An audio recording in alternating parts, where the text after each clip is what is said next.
tulina abantu babiri balina ebibuuzo ebibatuddemu naye nga bakkiriza nti nze naawe oba oli awo tulina answers zaabwe. Asooka ali mu relationship emutuddemu naye nga bw'abigattagatta alaba omuyaye gw'ayagala amukozesa bukozesa. Waliwo by'ogenda okuwulira nga naawe bw'okiwulira osobola okugatta n'ogamba omuyaye oyo amazima gali nti ali mu kukozesa. Owookubiri agamba nti bannange kisiraani kyeki ekintambulirako okubanga buli muntu anneeyimbamu okunkwana bw'ogenda okumubuuza nti musajja oli mu myaka emeka ngomba musinga emyaka. Osinga omuntu akukwana omusinga emyaka 3 abalala babanga close tuba tuwenkana oli omusinga emyaka 2 lwaki era ani yantuusaako ekizibu ekyokubanga buli antuukirira ateekwa kubanga muto kunze. Kibuuzo kyolabanga ekitono kikujjira n'obigattagatta n'ogamba ndiko kizibu ki. Nayina tata w'omwana wange namusanga alina omwana ati bwe musanga nze nali simanyi nefuna olubuto nembeera naye just to cut the story short nembeera naye kyesaamanya nti omukazi omulala yaliyo then nkimanya after nembeerawo then oba oli omukazi omulala we yammanya omuwala oba nebiba bitya saamanya ngenda okuwulira nga bangamba yagenda bweru. Kati omukulu n'angamba omanyi jangu eyo vaayo tubeere wamu tusobole okuba nga tusasula ennyumba emu. Bwe yatuuka n'angamba ekituufu afterwards naye nga maze ofuna olubuto n'angamba nti ninayo omuntu. Kati ndowooza oba ebyabaawo ne bibaawo oba oli n'agenda ebweru saamanya n'agenda ebweru nembeerawo omwana n'akula. Kati nga tubeera ffenna nga takyalina muntu mulala ng'oli yagenda bweru. Omwana n'akula ne tutambula. Kati ekiseera kyatuuka ndowooza oli ng'agenda kudda. Kati nga mubuuza naye mwayawuka nakyo ekyava lwaki yavaawo agenda ebweru nga bamanya musajja nga tayogera. Kati ekiseera kyatuuka ndowooza ng'alina okudda. Kati ndowooza alaba ebbanga linaatera okukola okuwera. Kye yakola n'angamba omanyi naawe genda ebweru. Saagaana nengenda nengezaako nebigaana namalayo emyezi 6 nenkomawo. Kati abasitaani waleeta ekigezo bwe nakomawo mu kiseera nga n'oli akomawo. Kati luli nga mu kusooka yandaga baayawukana. Kati mwe nakomawo nga nze nzira ewaffe. Kati nga sigendayo nga mukubira mubuuza lwaki then after n'angamba onaani maama w'omwana yakomawo wali wano konze kati kyekiddako. N'angamba naye ewaka bagambe natambulamu emyezi 2 siriiwo naye nsirika embeera ewaka. Kati oba kyekyabaawo omuwala yabeerawo ndowooza wiiki ng'emu 2 actually yamaze n'okuwandiisa omwana ku ssomero ng'agenda beerawo kati ate oba babaaki then omuwala era n'avaawo. Kati omuwala bw'avaawo natandika okuneeyogererezaako munaaye biki taliiwo era nze mbeera nzekka akomawo ewakaawo. Nsooka neŋŋuma nembeerayo ewaka namalayo emyezi ng'etaano. Mbaali awo muganda we nankubira munaaye nanneegayirira akomawo ewaka oli biki nga obamanyi. Nengamba nkoze ntya nengamba kanzireyo nenzirayo. Kati bwe naddayo ng'omuwala yandooza alina gyali simanyi byo bimukwatako ba yali yafumbirwa oba yali teyafumbirwa simanyi.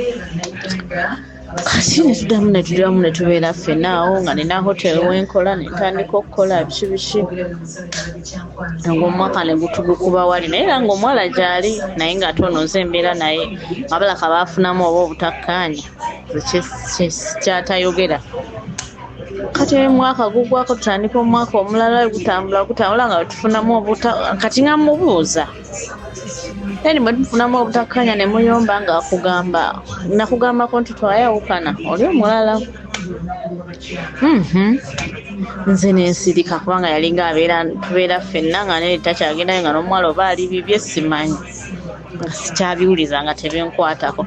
Kati emabegakaawo okujjukiza oli omuwala ng'ali ebweru ng'azimba ennyumba ey'amaka naye ennyumba eyo gy'azimba tandagangako weebeera n'ekitundu takindagangako wabula yagizimbanga nga weeba etuuse akuba ebifaananyi n'abiweereza oli ali ebweru.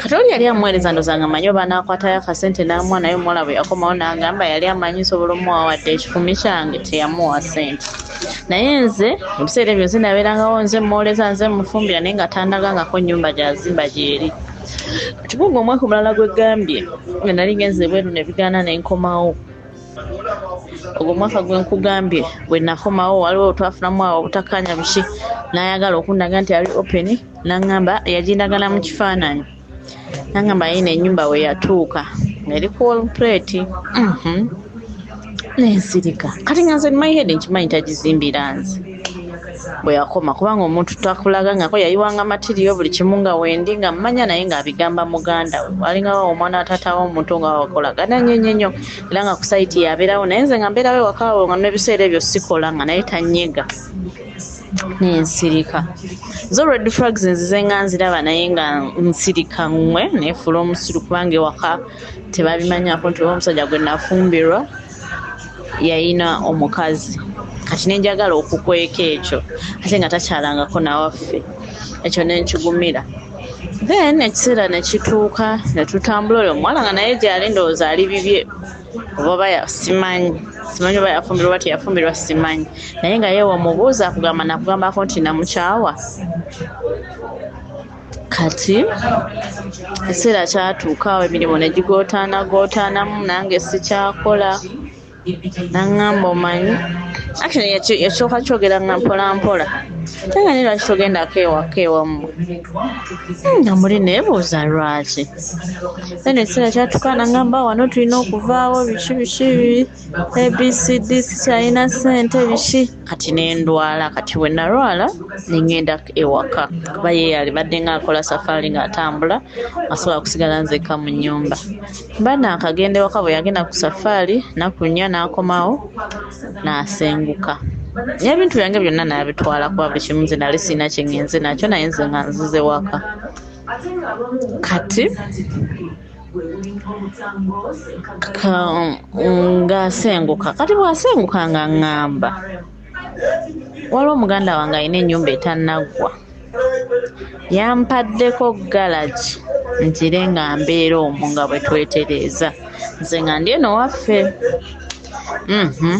mugamba kale kuba yamanya sobola genda nze kubeerawo mu galagi wa muganda we kumbe ennyumba gy'aŋŋamba galagi nkimanya luvannyuma ate maama we yaŋŋamba ennyumba ye yamalirizaako galagi n'agiyingira naye nze nga n'essaawa ya leero tanyegangako nti oba ndi mu nnyumba yange simanyi nagyeri sigirabange kati mabegakawo ne mugamba manyi nafunye omulimu mpa ku ngoye zange nakwata engoye zange nazindeetera kati netubeerawo nga twogera okuva mu gwokutaano ng'omwaka oguwedde ndi eno waffe naye ali eri katutuka nga akugamba naye omanyi funa omusajja ofumbirwe nze sikyalina future sikyakola biki nze nayavuwala nafuna ebizibu teweebeezaawo funa omusajja ofumbirwe nensirika nembeerawo nenkola netandika okukola nga ndi ene wange waffe nembeerawo kati ekiseera kituuse ndowooza mu guno omwaka oba yalina essuubi oli omuwala nti agenda muddira kuba alayika gwoba gwayagala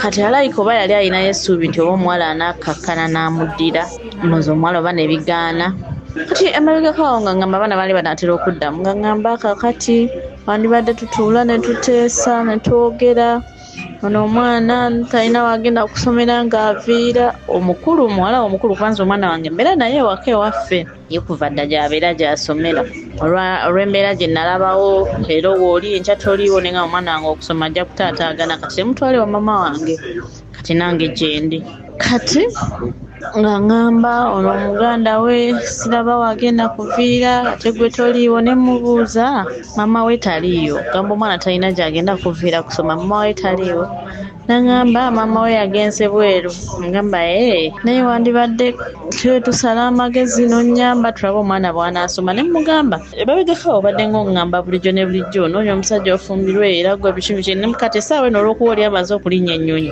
olabe nga naye oddirwa eganya akuleseewo ati kati oli mukundaajanira n'asirika nawulira nankubira naŋŋamba tumiitinga enjagala kulaba mwana ne mutwalira omwana n'amulaba naŋŋamba naye komawo mu ddya lyo kati takyasobola biteekamu baganda be kuba biri yabiteeka nka mu baganda be ne banneegayirira biki ate ye ebigambo bye bitini nagamba komawo mu dyali ofumbe komawo biki ensirika kuba kati muyinako obusungu kati bwenabala nensayo nemuweereza message nemugana naye goloosa sitegeera onkozesa bukozesa oli gw'oyagala waatali nze lw'oyagala nze nzije mbeerewo kuba nabeera naawe luli nga yakagenda ebweru bwe yakomawo byewakola wabinkola kati abaddewo ebbanga lyonna nga yaba yakulekawo oba nga abadde alina gye yafumbirwa ndowooza ng'olinayo essuubi nti oba oli awo anaakuddira kyova bulijjo ŋŋamba bwoti ne bwoti naye kati oli mu kuŋŋamba bukomawo ewakaawo mbadde nkyagaanye naye nga embeera bwetyo bweri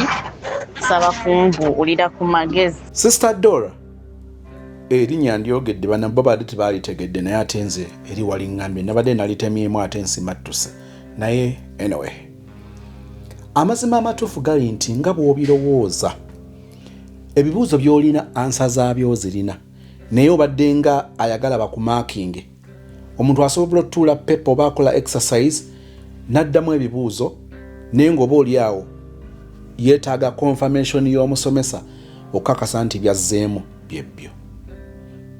There are those few addamu n'amanya nti bino byenzizeemu kano ngenda kukatuuka kano kinaaba kisa guno gunaaba mukisa oba kisima ng'asobola okupredictinga si kya buli omu. Nze nno njagala kukonfaminga nti exercise gye waweereddwa questions zonna ze wazzeemu answers zo ntuufu. Kibeerayo mu bantu nga yeetaaga confirmation byewalowoozezza bituufu. Omulenzi ono okubigattagatta ng'olabanga akukozesa ago ge mazima amatuufu.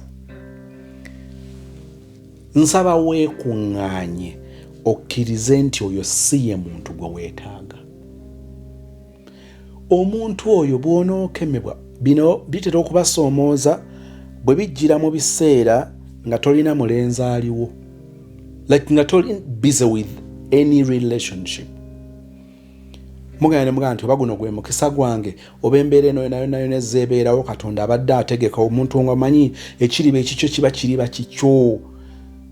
Omuntu bw'abanga nnamba yo bw'abanga lwe lubiriizi lwo era wabeerawo okwetoolola kwonna nga kukakasa nti kiwunzika gwe muntu wo omutuufu.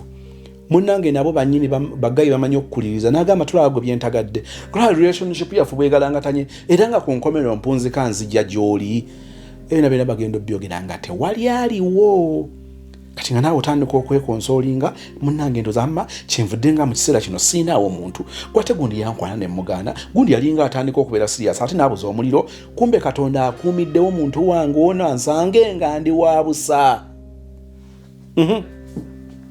Okusinziira ku bye tuwa ekitiibwa n'omuntu eyali wangadde naffe gwe twali wadde omutima gwaffe bw'alina okuba si ye muntu ono. Era omusajja ono ne bw'oba omukkiriza si ye muntu ayinza okukuwa ekitiibwa. Abeera awo bwe bimukwatamu eringa ewuwajja bw'agenda gy'asabye ne bamummanga ajja gwe amanyi oba ojja mmuwa bwe batyo gye bali. Ate tekitegeeza nti oli muwala mubi. Naye omuntu alina engeri gy'ayinza okutekinga for granted n'alowooza nti gw'oli awo kyakuzannyisa oli awo olinze all the time oba kwetaagira obeerawo. Okusinziira ku reasoning yo obigasegase ng'owulira togenda kusetolinga for less. Mama newankubadde basajja kubula noona anaabeera awo nga naye bw'agenda bw'ajja okuviira ddala ku mukazi we ng'ali bweru red flags ozenga oziraba. Kuno kujooga kuno kumanyiira. Zuukuka oyongere okuwa ekitiibwa omuwendo ogukuliko ng'omwana w'obuwala. Ono omusajja si ye yeetaaga attention yo. Yayingire talina mazima gy'oli naye byonna byakola nze simwewuunya. Byakola tasobola kubikukolera kubanga atakwagala. Naye eriyo abawala abaakapa agamba nti ono omusajja kati ngenze n'amuzaalamu asooka n'amuzaalamu awokubiri n'amuzaalamu awokusatu. Njagala kutegeeza ono bw'ati era muwunzi kati ebikoze makulu. Njagala kunootingira ebintu ebitonotono wano chapuchapu tugende ku sisita omulala.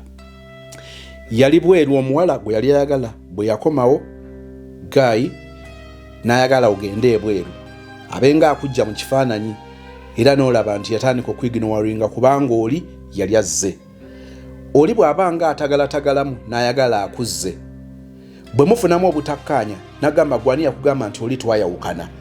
Kakati byonna Katonda yakuyambanga Guy n'alina engeri gye yeeroopa ye kennyini naye olw'okuba oba tolinaawo muntu akufudde bize, muntu ali serious, muntu ali ku mulamwa weekanga ogalangatanira mu relationship bw'eti etakola makulu ne kubanga yeeriwo.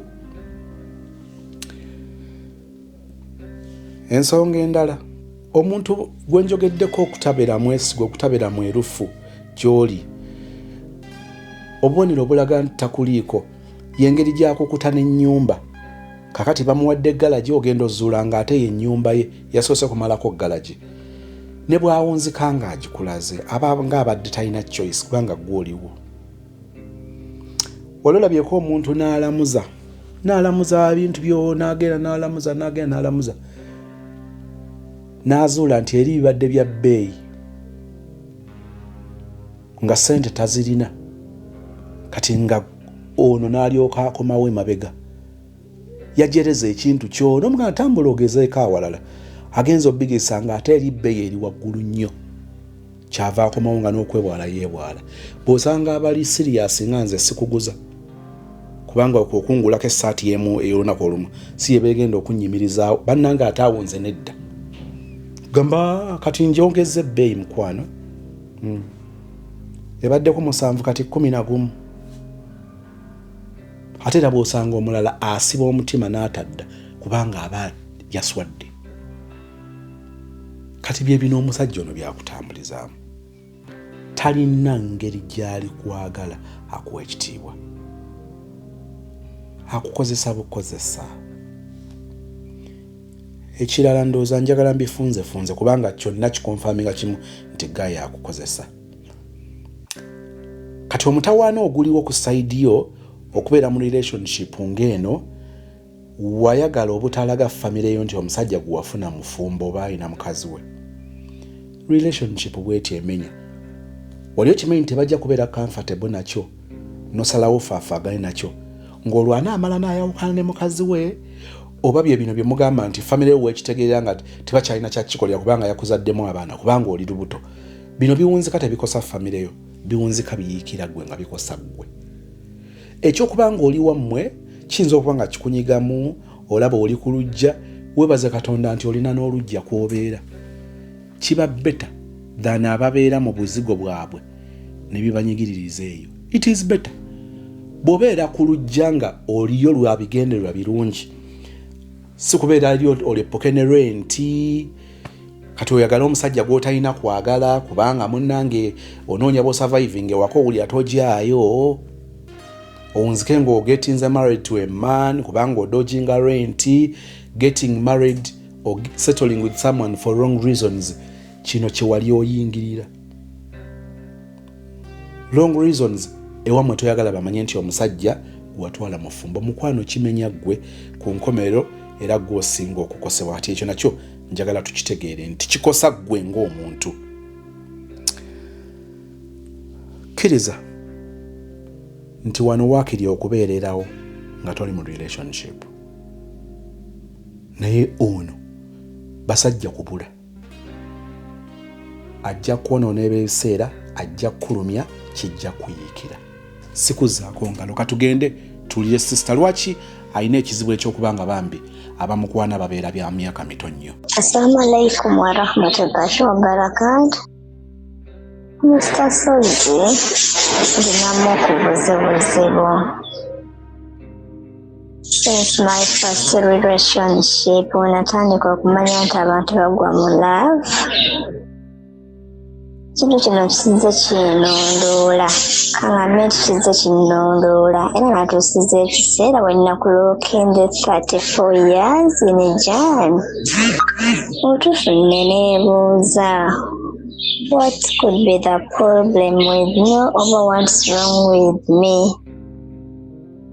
Like my first relationship was in a secondary school with someone called S, the Great. That guy, namwagala nnyo naye yali anjagala because is the person yayimiranga ku magulu ge nakakasa ne mukadde we nti maama nze ne woolikola otya ono S ye muwala gwenjagala era gwensuubira okuwangaala naye for the rest of my life. Kumbe byali bya kito still but namwagala naye nga this person ekyasinga okundeetera mu mutima gwange okwenyamira myaka. Omuntu ono, the fact is that batuzaala mwaka gumu musinzaako omwezi. Nze ndi wa Mujjaani ye wa Mufeebu, ate oyinza okwesanga nga n'ennaku almost ze zimu nti me in Jan 21st wempeeza emyaka gyange, ye in Jan 22nd emyaka gye wagiweza. So still ffenna twamakinze 34. If we all born in 1991, that means tuba tuli of the same age. But this person nenzikiriza nti yes, ono ye tuli the same age. Nkigumira relationship yatambula natugitambuza bulungi nnyo alhamdulillah. So that person munange nensomasoma kawa bye nasoma personally on the same secondary school. It was in Eastern Uganda. Natusomera ku ssomero lyerimu naye nga musinga ku class. That is what I remember. Nali musinga kilaasi. Awo tewali buzibu bwaffe because twali tweyagala. So njagamba nti emyaka jajja munnemesa because twali twenkanya emyaka. Kati the thing has grown. Nti siddangamu kufuna ku musajja yenna nga ansinga emyaka kagube gumu oba ebiri oba esatu oba etaano. Instead Allah agenze angezesa n'abasajja nga mbakulembera mu myaka nga mbasinga. And these guys babeera so serious, ng'olabira ddala nga they are so serious with you. Naye no stepping back n'ogamba emyaka gyange mu bituufu nomba simudifayiringa. But is there that thing that someone is defiling a man nti oba omusinga emyaka oba mudifayiringa? Ekintu ekyo by the way, I reached to an extent whereby I even asked my mom about it. Namugamba maama, ono kirabika bulinga buzibu, ekintu kizze kinnondoola, lwaki era nze nfuna abasajja nga mbasinga emyaka? What would be the problem, ma'am? Mama yangambye kimu mwana wange era yangereza ku ssenga wange. Amasenga we gyali yali nkyakaza nnyo. Naye at the end of the day senga we yafumbirwa omusajja nga amusinga emyaka. Naye basetolinze bazadde abaana bakoze batya era bakyali wamu. Ngamba yoke mu mutima ne ngamba oyo yali ssenga. Kati awo neebuuliza musiramu babuuza kiramulwa kitya okwagala omusajja akusinga emyaka? Ekyo ekitubuuza mu busiraamu. Ate nga gwe nessasozi ng'ompa magezi ki? Kubanga era still abantu bemumu bakyasisinkana abantu abo. Even right now I'm very far. I'm a single mom of one. My boy is 3 years old now. naye era still abantu bembala nti gye bali Uganda. Manyifa obusiraamu butuukiriza okubeera dated by men abasajja n'aba 10 okkirizibwa okuba nti bakudeetinga as long as you reach at a certain extent gwe n'osalawo nga gwe n'ogamba katono gwe nsazeewo okugenda naye. Still those men kakasa nti omu ku bo ate nze gwe nfiiringa nti oba njagala gy'ali Uganda era naye bamwita S. This person musinga emyaka like 33 I'm 34 musinga omwaka gumu. Kataata ow'omwaka kati awo abadde kyali wange nnyo. Abadde kyali wange nnyo naye simulabangako. Nga twogera. Bwembeera n'obuzibu nampayo kasente. Juzi yakinja tulidde nti mwana gwe lwaki tetugguse ensonga. Naye kyemmanyi kyaleka tuyinza okuba tuwenkana. Ate newabeerayo n'emukwano gwange nnyo. Yo namusisinkana still nga ndi wano e Dubai it was 2015. Mukwano gwange nnyo simulabanga nako. Kuba mulaba mu bifaananyi. Naye nga ne we nali e Uganda saamulabako. Kubanga nzijjukira omukubirako essimu nga n'obuzibu ne mugamba oba nzija embeerekawo Katonda ngamba ali mu safaari biki ne yeebuzaabuza ne mmwesonyiwa. So that friend of mine tubaddewo naye still alina ekigambo kye kye yayisizzaawo. Naye mwana gwe I had a thing for you. Ngamba wegisinga natwogera nangamba ensonga ze. Nagenze okulaba nnoonyereza awo ku Facebook ne ngamba ono omuntu agamba nti he has something he felt for me for a long time. Let me check ebimukwatako awo ku Facebook. Okugenda okunoonyereza nga ndaba birthday eri mu March. Ne mubuuza mukwano gwange tusaaga nnyo. Olina emyaka emeka oba ogenda kuweza emyaka emeka? Simanyi he's making 30. Jukira I made 34. Then this person is also talking love. Andaganga wanjagala. Abantu abo bali Uganda. But still this guy naye mutu. Musinga emyaka 4. Can you just imagine? Kati bwe buzibu bwendina ku lusozi. Era lwaki nze nga wayogerako ku ky'emyaka n'ogamba oyinza okusanga omusajja nga mukulu nga golooza nti mukulu ategeera n'ogamba nja kusettlinga with this person. But nga omusajja tategeera nga talina magezi ng'agenda kukulumya omutwe ate n'osangayo w'emyaka emito. Omutuufu mujja kukwatagana obufumo bwammwe butambule. Kati ne weebuuza ki what is it? What can someone go with omuntu atambulire ku ki? Twagale bano ba myaka mito nga tubasinga emyaka. Tugira tunoonyayo ab'emyaka gyaffe oba tukole tutya? Kubanga era olabira ddala nga mutuufu. These people are serious.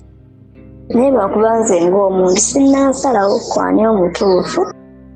Bwe ngamba nti katono ye simuta. Kubanga n'ole yasooka nandibadde simuta naye nti ababiri ku bo they are married. Ababiri ku bo bali married with kids. Abo bo bantebenkeza because omuntu atali married nga goli eno ewala. It's another story. Tosobola mwesiga kiri awo. Abantu tebeesigika. Kati bano abali married mbeera mugumu kubanga mbamanyi amaliriza byakola. Automatically abadda waka newabeera n'obuntuntu bwalyamu naye nga to the end of the day akomekereza ali waka. Ekisinga okungumya ku muntu omuntu ye abeera busy being a teacher, keeping okubeera so busy, and at least I got a friend who gives me the information about him. We're only contented by these two. Omumakataawo ye H. No, addako naye ye S. Awo bona ddala S mweraliikirira because akyali muvubuka muto ate nga CEO somewhere. Alabika bulungi.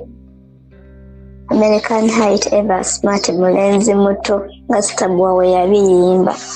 So yaniraliikiriza newe mugendako era nsaba nnyo aleme kumpa. Buli eri omutima ogumuyayaanira ennyo kubanga ayinza okunsuula eddalu nga njenna mu bawolaba ate n'enkola ensobi. So ate nga naye abadde kyali wange nnyo nga mukwano gwange nnyo. We share a lot of things in common. So ebintu ebyo binkonfuzinga. Mr. Sozi nkole ntya because nze mpulira ng'omuntu. I'm not comfortable falling for people nga mbasinga emyaka naddala oyo wa 30. Mpulira nga kinyiga. Ate simanyi how serious he is. Bona just biba byakugezesa mikisa gy'osobola ate okuleka owa 30 nga yagenda okubeeramu omulamwa. N'olunkanira oli gwe mwenkana almost nga bategijja kutambula bulungi era nkyali awo. Sina gwe nasazeewo nti kati wuno omukwasiza omutima. Ebyokusalirawo waneene ewala si birungi. Kati nze ng'omuntu omusaba kumpa ku magezi. Mu bigambo ebitonotono ka voice note kasoose wagambye okonsultinze naye noba n'obwesige nti oba oliawo ekigambo kyange kijja kubaako kye kikuyamba. Era Mukama ampe ekisa ayogerere mu nze. Nenjala kutegeezaayo bino. Waliwo olumu ebizibu ebibeerawo nga bizibu kubanga tubifudde ebizibu.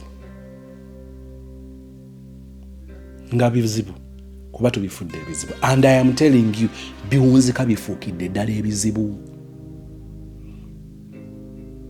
Bw'olaba ekisiikirize n'okitya wali olabyeko ekisanja n'okiyita omusezi gy'okoma okukiconcentratingako tekikuprovinga kubanga nga si musezi. Bwe kyenyeenya obwongo bwona butandika okubeera nga buli ku ekyo. Kujjako nga Katonda akuyamye ne wajja wakikona nagamba waayi kino kisanja. Naye abasinga okutya kwabwe kukuliyetinga embeera, kutondawo embeera n'etandika okubeera eya ddala. Kino nno kitera okuba nga si kyakungulu. Saagala kukozesa lulimi wano lugwira nnyo lwe bataategeere. Ekizibu kyo kitono naye kinene. So I accept it is one of the things ebisobola challenging omuntu ne bimumalako emirembe. But again, like I've said, nti ebizibu ebimu byongera okufuuka ebizibu ne byongera okugulumira kubanga tuba tubitaddeko nnyo ebirowoozo nga tubifuulidde ddala ebizibu. So we confirm nti ekyo kizibu kinene ddala ne kyongera okugejja. Njagala briefly okukutegeeza nti kituufu wandyagadde ogende n'omuntu ng'akusinga emyaka. Kyandibadde kirungi.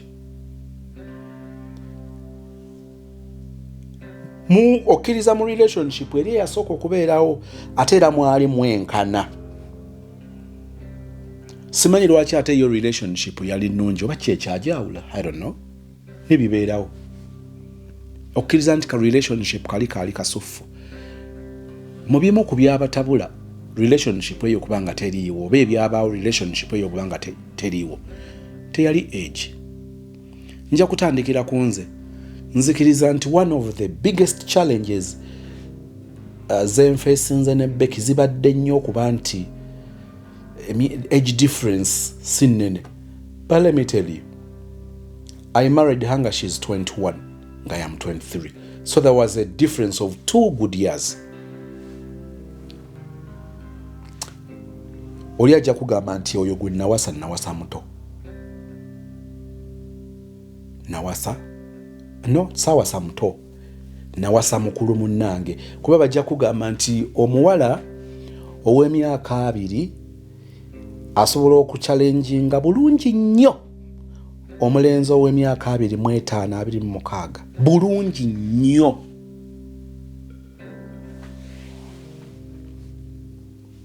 Nenjala okutegeeza nti ate relationship ebaddewo. So there is no way wenyinza okusinziira okugamba nti kwegamba singa nali musinga nnyo emyaka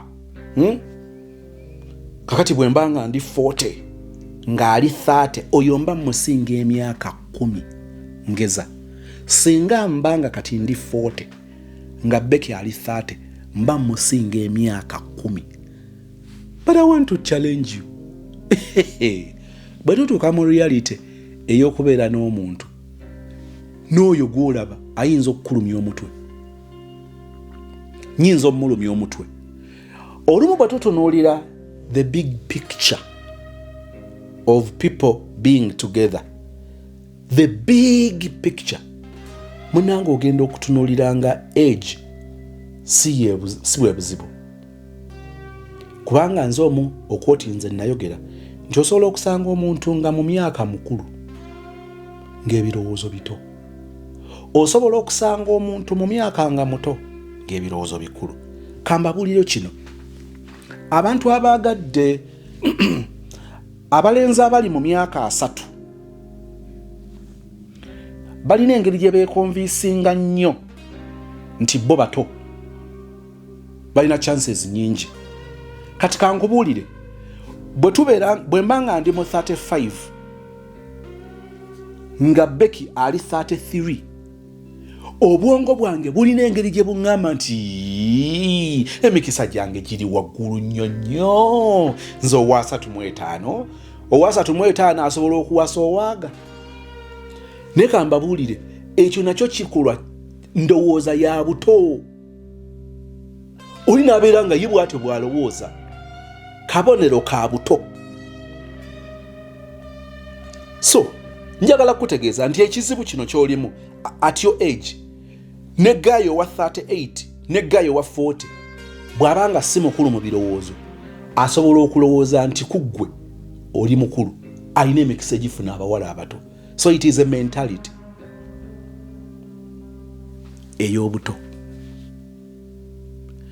Ngambye, when we look at the bigger picture, ogenda okwekanganga age ekola bukozi namba. In quotes, njagala underlining ekigambo big picture. When we look at the big picture, age etuuka nebanga namba bunamba. What is that big picture? Kyenkugambye okuandalininga. Big picture. The person is mature.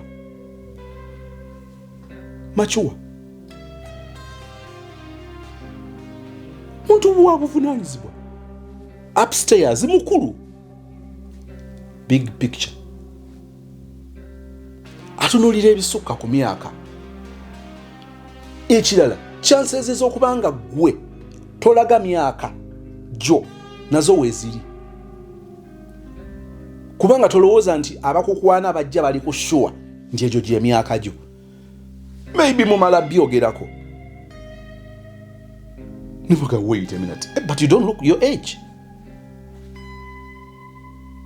Big picture. Bwe tutunuulira ekifaananyi ekinene, tutunuulira omuntu okubeera omukulu mu birowoozo, okubeera nga alowooleza wala, okubeera ow'obuvunaanyizibwa, okuba nga amanyi kye kitegeeza okwagala omuntu, ekyo kye kikola ekifaananyi ekinene. Abalala abatunuulira ekifaananyi ekitono tubasanga nga bagalangatana, ng'okwekwasa kwabwe kuli ku age difference eno.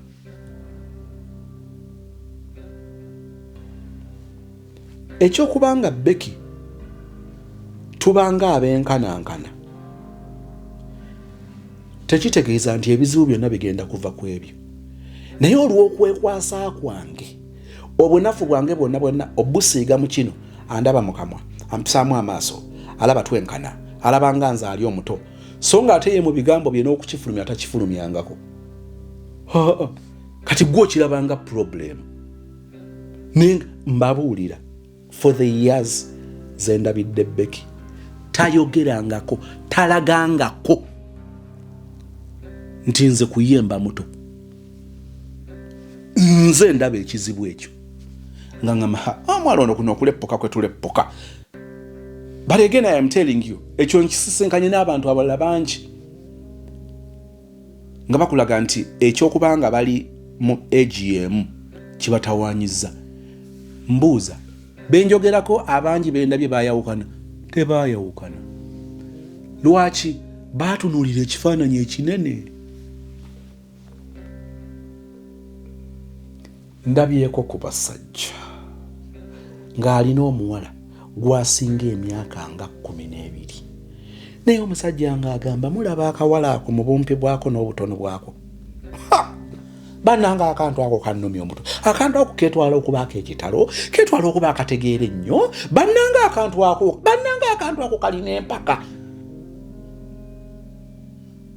nako nga kalina engeri gye kakikinala nga namusajja gwo nnyoma kiraka bw'olaba nti onsinga emyaka 12 n'olowooza nti ebbanga lyonsinga okumanyako kwe gamanzaawuni nkuli wala nnyo ne baleppuka.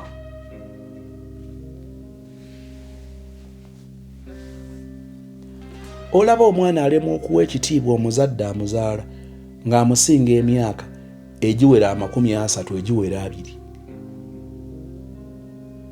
Tolaba nti kitwetaagisa okutunuulira ekifaananyi ekinene. N'olaba omuzadde ng'ajjukiza abaana nti baana mmwe mundaba mu kamwa mumpisaamu amaaso naye nze nnyammwe nze kitammwe. Is that really necessary? Nese balina engeri gye bakikinala nga balaba nabo bategeera nnyo, balaba nabo bakulu nnyo. Safety is only when you look at the bigger picture.